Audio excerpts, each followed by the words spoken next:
네, 새정치민주연합 혁신위원회가 혁신안 마련에 속도를 내고 있습니다. 지난주에 이미 3차 혁신안까지 나왔고요. 어제 당무위원회 혁신안이 통과가 됐죠. 오늘부터는 4차 혁신안인 당 정체성 확립 방안을 논의하기 시작했습니다. 정면 인터뷰 우원식 새정치민주연합 의원과 함께합니다.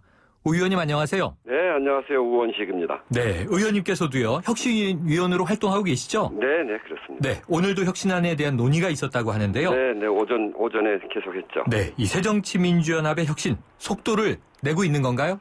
네, 그 혁신위가 처음 약속드린 대로 9월까지 저희들이 6차례에 걸쳐서 혁신안을 내기로 했고요. 네.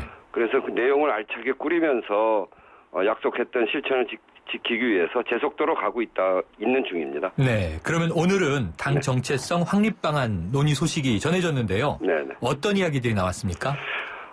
당 정체성이라고 하면 뭐 진보 개혁 뭐 이런 이야기들 하는데 네.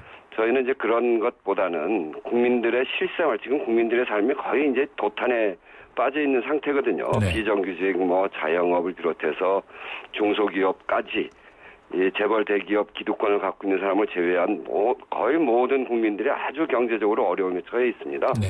그래서 민생 생활, 민생과 국민들의 생활을 어떻게 더 개선할 것인가라고 하는 것을 저희 당의 가장 중요한 정체성의 방향으로 정하고요. 네. 그것을 당에 어떻게 구조화할 것인가라고 하는 점들을 지금 논의하고 있죠. 네. 국민들의 실생활, 민생, 그 당의 구조화 말씀하셨는데요. 이 당의 정체성은 당이 가고자 하는 방향을 정하는 거 아니겠습니까? 네, 그렇습니다. 이 존재 가치하고요. 그런데 이제 우려는 당내 계파 갈등이 더 깊어지는 것 아니냐 이런 이제 우려들이 있는데 어떻게 보십니까? 저희 혁신위원회가 만들어진 게 최고위원회의 그 계파 갈등 때문에 최고위원회가 제대로 안 되면서 네. 다음번 총선과 대선을 향해서 당을 제대로 만들어가는 작업을 최고위원회가 할 수가 없어서 그 최고위원회가 정권을 위임해서 혁신위를 만든 거거든요. 네.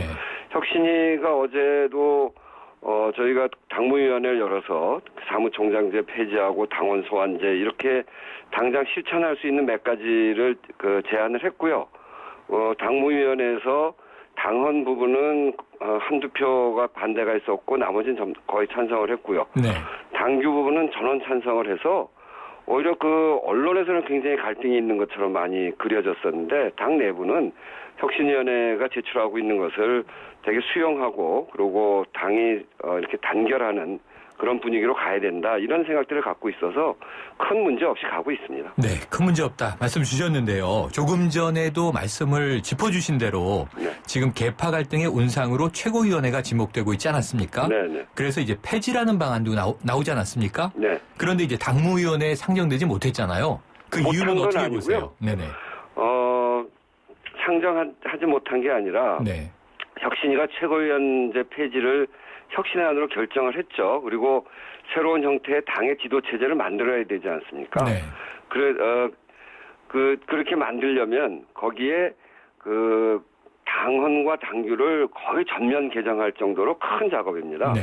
그래서 그것을 졸속하게 할 것이 아니라 그것을 충분히 작업을 해서 해야 되겠다. 그렇게 생각을 하고 9월달 중앙위원회에 올릴 생각을 준비해가고 있고요. 네. 그리고 그 시행 시기가 다음 총선 이후이기 때문에 이걸 급히 서두를 이유가 없습니다. 그래서 어제 당무위원회에서는 이런 최고위원제를 폐지하는 안을 저희들이 보고를 드렸고 네. 그래서 그거에 따른 새로운 당헌 당규 작업을 진행 중에 있다라고 네. 하는 보고를 드림으로 해서 이것을 공개화하고 공론화는 했습니다. 네. 그래서 의원님 국민들이 좀 궁금해할 수 있는 것이요. 네. 최고위원회가 당내의 이제 최고 의사결정 기구가 될 수 있는데 지도부고요. 네. 그런데 계파 갈등의 온상으로 지목이 돼서 결국은 혁신위의 그 역할을 넘겨야 하는 상황까지 됐는데 네. 지금 급하지 않다고 말씀을 하시니까 9월까지 논의가 된다 하더라도 일단 상정은 돼서 논의가 됐어야 하는 것 아닌가요? 아니, 그건 그렇지 않고요. 이게 이제 최고위원회가 지금 있는 거 아닙니까? 네. 그래서 이걸 헌법을 고치는 작업이에요. 네. 그래서 그리고 시행 시기는 내년 총선 끝나고 난 후고요. 장기적으로 계파 문제를 어떻게 극복해 나갈 것인지 저희들이 방향을 제시한 건데 네. 급한 작업은 아닙니다. 네. 그리고 그 작업이 굉장히 방대한 작업이기 때문에 시간이 걸린다. 대충 해갖고 낼 수는 없죠. 네. 대신 제가 말씀드린 대로 이런 작업을 진행하고 있다라고 하는 것을 당무위원회 보고를 했고, 네. 그리고 그걸 통해서 당원 당규 작업을 하고 있다는 이야기를 했기 때문에 네. 저희가 이걸 무슨 일부러 안 한다거나 그런 게 전혀 아니죠. 네. 이 주승용 최고위원이요. 네. 절차상의 문제를 지적하고 나섰습니다. 네. 지금 말씀하신 것과 같은 맥락인지 모르겠습니다만 개혁안의 내용이 당의 헌법을 바꾸는 것과 같기 때문에 네. 중앙위원회 결정사항이 아니다. 이런 주장인데요. 어떻게 보세요? 그럼 그렇지 않고요. 중앙위원회는 전국 대의원대에서 권한을 위임을 받았습니다. 네. 그래서 어떤 경우에는 중앙위원회에서 당을 해산하기도 하고 당을 통합하기도 하고 그렇습니다. 이 최고위원회를 폐지하고 새로운 지도부를 세우는 문제는 전국 대의원대회가 결정한 대로 중앙위원회 위임된 권한이기 때문에 저희가 하는 것이 아니라 최고위원회를 통해서 당무위원회를 거쳐서 중앙위원회로 가는 거거든요. 이거는 네. 당의 당원이 정한 절차대로 하는 거죠. 근데 이제 저는 그 얘기를 들으면서 최고위원회 갈등 때문에 이런 갈등을 치유하기 위해서 혁신위를 구성하고 최고위가 혁신위의 전권을 위임했거든요. 네. 그 혁신위가 개파 간 갈등을 해소하기 위해서 개파 대리전장화 되어 있는 최고위를 폐지하기를 결정하고 당이 정한 절차에 따라서 안건을 제출하고 있는데 최고위원께서 그런 문제 제기하는 건 저는 전혀 맞지 않다고 생각합니다. 네. 저는 그것이 그렇게 최고 의결 기구고 그럴 정도로 본인이 생각하고 계시다면 지금 국민들이 걱정하고 있는 최고위원 회의에 나오시지 않으시잖아요. 그 최고위원회부터 얼른 출석하셔야 된다고 생각해요. 네, 지금 의원님 말씀 들으면서 안 그래도 지금 최고위원들까지 혁신안에 대한 반발이 있다 보니까요. 이게 네. 이제 이 당 외에 국민들이 보기에는 혁신안이 오히려 당내 갈등을 부추기는 것인가 아니면 최고위원회가 문제인가 이 갈등으로 보이는데 어떻게 보십니까?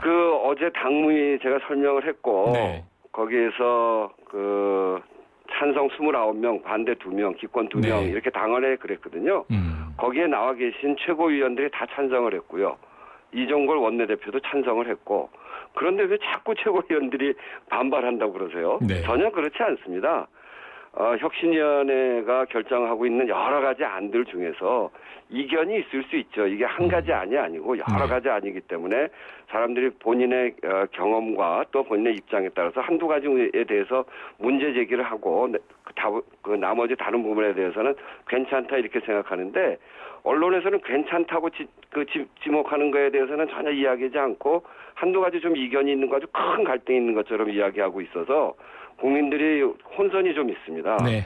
제가 말씀드리는 거는 이런 갈등보다는 어제도 그런 결과가 났습니다만 대부분의 당원들이 당이 이제는 제대로 단합해서 지금 박근혜 대통령과 새누리당이 정말 기득권 재벌 기득권을 중심으로 하는 정치, 서민들을 돌보지 않는 정치, 소통하지 않는 정치에 대해서 염증을 느끼고 새정치민주연합이 단결해야 된다라고 네. 하는 당내 여론과 분위기가 훨씬 강해져 있다라고 네. 하는 점을 분명하게 말씀드릴 수 네, 있습니다. 의원님 내년 이제 4월 총선입니다. 네네. 지금 공천과 관련된 혁신 아주 중요한 대목인데요. 네네. 어제 이 여당의 김무성 대표는 여야가 같은 날 동시에 오픈 프라이머리를 실시하자 이런 제안이 있었습니다.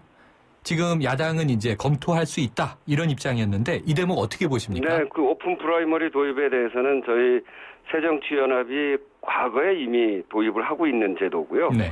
그거를 이제 같은 날 하자고 하는 건데 저희 당 안에서도 상당히 공감하는 분들이 있습니다. 네. 그래서 그에 대한 논의를 하는데 단지 김무성 대표가 제안하는 이 내용이 어떤 내용인지 자세히 좀 봐야 됩니다. 네. 저희도 앞에서 말씀드렸듯이 오픈 프라이머리를 여러 차례 국민 참여 경선 같이 해봤는데 이 제도가 해보니까 현역 정치인한테 굉장히 유리한 제도입니다. 네. 그래서 저희는 이런 제도가 혹시 신인의 진입을 가로막는 측면도 있기 때문에 네.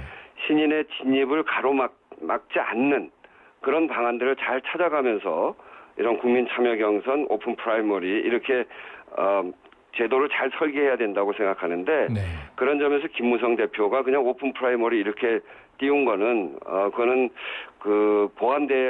보완되어져야 될 점들이 많다 이렇게 생각합니다. 네, 주로 아까 말씀하신 대로 오픈 프라이머리가 기존에는 주로 야당의 전유물이었는데요. 네. 지금 이게 여당의 공세에 오히려 검토하는 입장이다 보니까 기득권에 더 연연하는 것 아닌가 하는 또 지적들도 있어요. 아니 전혀 그렇지 네, 않고요. 그럼 기본적인 취지에는 공감하시는 거죠? 그러니까 그 오픈 프라이머리가 지금 말씀드리지만 네. 야당에서 그동안 오픈 프라이머리를 여러 가지 형태로 많이 써봤어요. 네. 당원 당원 몇 프로 하고 국민 참여 몇 프로 하고 그렇게 해서 몇 번 해보니까 현역 정치인들이 너무 유리하더라고요. 그 문제는 개선을 해야겠다. 네, 그러니까 그 문제를 개선하지 않고 그냥 오픈 프라이머리 하자고 그러면 네. 현역 정치인들이 다 그대로 다시 들어가는 그런 결과를 낳게 됩니다. 이게 과연 국민들 눈높이에 맞는 건지 네. 그런 걸 잘 살펴봐야 되는 거죠. 그래서 저희는 오픈 프라이머리를 그동안 쭉 해왔습니다만 네. 그 제도를 좀 더 제대로 만들어서 네. 기존 그 현역 의원들한테는 정말 그 열심히 일하지 않으면 안 되는 제도가 돼야 되고 네. 신인들은 좀 제대로 지금처럼 어려운 장벽을 뚫고 나갈 수 있는 그런 제도가 돼야죠. 네. 의원님, 시간은 지났지만 요거 궁금해서 마지막으로 짧게 한번 여쭤볼게요. 네. 정부가 광복절 특사를 할 것으로 보이지 않습니까? 네. 무엇보다 경제 살리기를 위한 경제인 사면 가능성이 거론되는데요. 네. 어떻게 보십니까? 저는 경제인 사면 어떤 사람을 할지 좀 두고 봐야 되겠는데 네. 경제인 사면이 경제 살리기가 아닙니다. 지금 경제가 어려운 거는 내수 시장이 무너져 있는 건데 그 내수 시장이 무너진 거는 1,000만 비정규직 600만 자영업자거든요. 네. 거기가 무너져 있는 거거든요. 그거는 유통 재벌부터 해서 대기업들이 자기 사내 보유고를 올리고 그리고 법인세를 낮추고 하는 과정에서 너무 지나치게 재벌 대기업들에게 편의를 제공한 것 때문에 그런데 네. 경제를 제대로 살리기 위해서는 경제인들 석방이 문제가 아니라 자영업자와 비정규직 그리고 일하는 사람들이 일한 만큼 대가를 만들어주는 그런 정부가 되져야 네. 됩니다. 알겠습니다. 경제 살리기가 아니고 그건 재벌 살리기죠. 네. 오늘 말씀 감사합니다. 네, 감사합니다. 지금까지 우원식 새정치민주연합 의원이었습니다.